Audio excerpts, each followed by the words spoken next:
last health alert. Colleen Rooney, why I'm giving Wayward Wayne another chance. Is this the cure for the common cold? Family feud over Hendrix's £130 million fortune. And England reached the World Cup final. Some good news. But it is rugby league, so actually it's not that good afterwards. Dear fellow Toastmasters and most welcome guests, you're probably wondering why I've just read out a bunch of random news articles from a trashy tabloid like the Daily Express. You see, the thing is, I have a serious problem because I am addicted to news. The very first thing I do in the morning when I wake up is I reach for my smartphone, which is always by the side of my bed. I open Google Chrome and I punch in bbc.co.uk, and then you have a bunch of news articles that I spend 10 to 15 minutes getting my teeth into, getting my morning fix.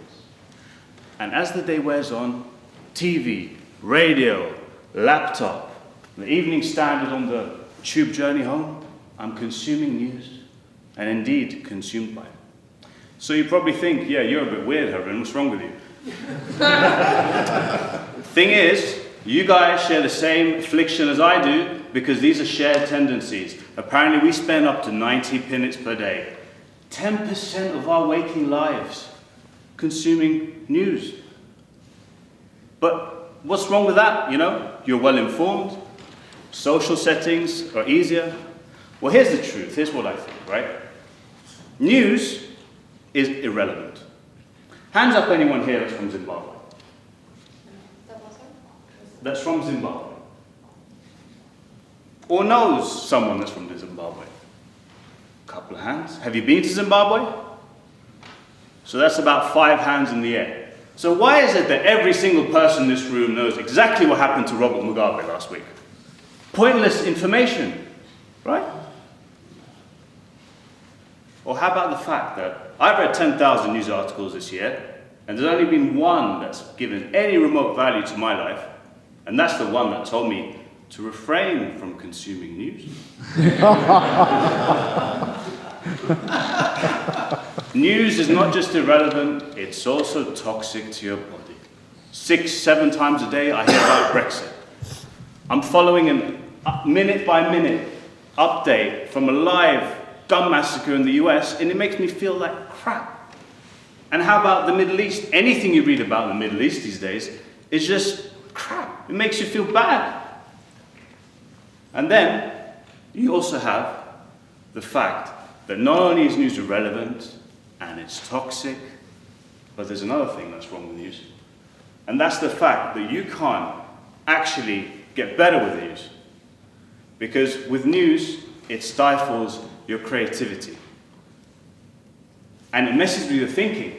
The last 2 days has all been about Meghan Markle and Prince Harry. Whether you like it or not, you're force-fed this information. Enough is enough. Great, so now that we have some general consensus in the audience that news is a bad thing, I can see some nodding of heads, so I'm glad we're all on the same page. I want to tell you a little bit about my own experience, because 10 days ago, I thought, okay, I'm going to give a speech on news. I don't want to stand up on stage and be perceived as a hypocrite, right? Because I look like an idiot. So I haven't consumed any news at all, no TV. I've deleted all my apps. I've installed software on my laptop, so none of these websites are tempting. I'm not tempted by them anymore. And you know what? My life has transformed. I'm more positive. This is the new Harun. No more negative thoughts. I'm really on form. And I've started reading again. I'm reading 2 or 3 books at any one time, and I'm actually enjoying the reads. It's no longer a chore. And even my missus, even my poor missus, when I wake up in the morning, I go for the phone and I'm trying to find out what's happening in North Korea. That's the biggest turn-off in the world.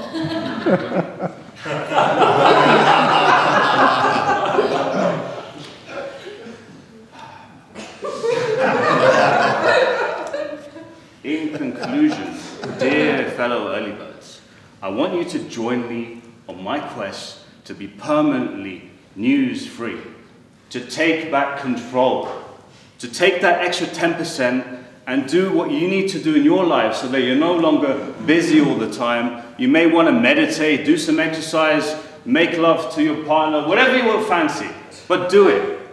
And here's to your success. Kofefe!